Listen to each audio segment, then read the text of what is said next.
ನೋಡಿ, ಯಾವಾಗ ಪ್ರಶಾಂತ ನಮ್ಮ ಘನವತ್ತ ರಾಜ್ಯಪಾಲರ ಕಚೇರಿ ಒಂದು ರಾಜಕೀಯ ಪಕ್ಷದ ಕಚೇರಿಯಾಗಿ ಪರಿವರ್ತನೆ ಆಗಿದೆ, ನಮ್ಮ ಹತ್ರ ಬೇರೆ ವಿಧಿ ಇಲ್ಲ.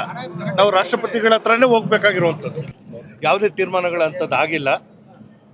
ಇವತ್ತೇನೋ ರಾಜ್ಯಪಾಲರು ತಗೊಂಡಂತಹ ತೀರ್ಮಾನ ಅದು ಸಂವಿಧಾನದ ವಿರುದ್ಧವಾಗಿದೆ ಅಂತ ಹೇಳುವಂಥದ್ದು ನ್ಯಾಯಾಲಯದ ಮೊರೆ ಹೋಗಿದ್ದೇವೆ.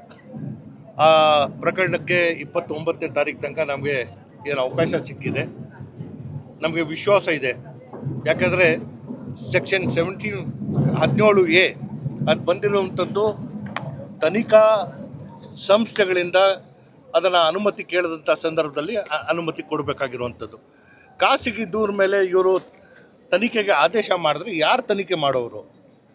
ಈಗಾಗಲೇ 10 ಪ್ರಕರಣಗಳಲ್ಲಿ ಪ್ರಾಸಿಕ್ಯೂಷನ್ನ ಕೇಳಿ ಲೋಕಾಯುಕ್ತ ಸಂಸ್ಥೆಯಿಂದ SIT ಸಂಸ್ಥೆಯಿಂದ ರಾಜ್ಯಪಾಲರಿಗೆ ಕೊಟ್ಟಿರುವಂಥದ್ರಲ್ಲೇ ಇನ್ನೂ ತೀರ್ಮಾನಗಳಾಗಿಲ್ಲ.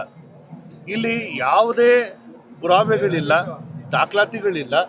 ಮಾನ್ಯ ಮುಖ್ಯಮಂತ್ರಿಗಳು ಹಸ್ತಕ್ಷೇಪ ಮಾಡಿರುವಂತಹ ಯಾವುದೇ ದಾಖಲಾತಿ ಇಲ್ಲದೆ ಕೇವಲ ಒಂದು ಖಾಸಗಿ ದೂರ ಮೇಲೆ ಪ್ರಾಸಿಕ್ಯೂಷನ್ ಕೊಟ್ಟಿರುವಂಥದ್ದು ಎಷ್ಟು ಸರಿ? ಇದನ್ನು ರಾಷ್ಟ್ರಪತಿಯವರ ಗಮನಕ್ಕೆ ತರಬೇಕು ಅನ್ನೋದು ಒಂದು ಚರ್ಚೆ ಆಗಿದೆ. ಇವತ್ತು ಮಾನ್ಯ ಮುಖ್ಯಮಂತ್ರಿಗಳು ಡೆಲ್ಲಿ ಪ್ರವಾಸದ ನಂತರ ಏನು ತೀರ್ಮಾನ ತಗೋತಾರೆ ನೋಡಿ. ಚರ್ಚೆ ಮಾಡಬೇಕಾಗಿರುವಂಥದ್ದು ನಮ್ಮ ಮುಂದೆ ಇರುವಂಥ ಅವಕಾಶಗಳು ಏನೇನಿದೆ ಅಂತ ಚರ್ಚೆ ಮಾಡಿದ್ದೇವೆ. ಯಾಕಂದರೆ ಪ್ರತಿಯೊಂದಕ್ಕೂ ನ್ಯಾಯಾಲಯಕ್ಕೆ ನಾವು ಘನವತ್ತ ರಾಜ್ಯಪಾಲರನ್ನು ಕರ್ಕೊಂಡೋಗಿ ನಿಲ್ಲಿಸೋದಲ್ಲ.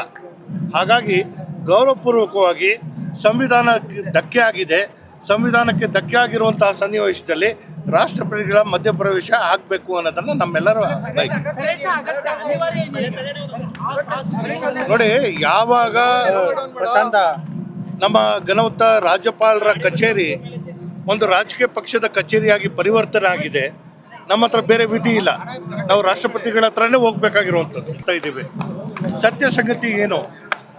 ಇವತ್ತು ನ್ಯಾಯಾಂಗ ಆಯೋಗ ಒಂದು ರಚಿಸಿ ಅದರಿಂದ ಸತ್ಯ ಸಂಗತಿಗಳು ಹೊರಗೆ ಬರಬೇಕು ಅಂತ ನಾವು ಮಾಡಿದ್ದೇವೆ.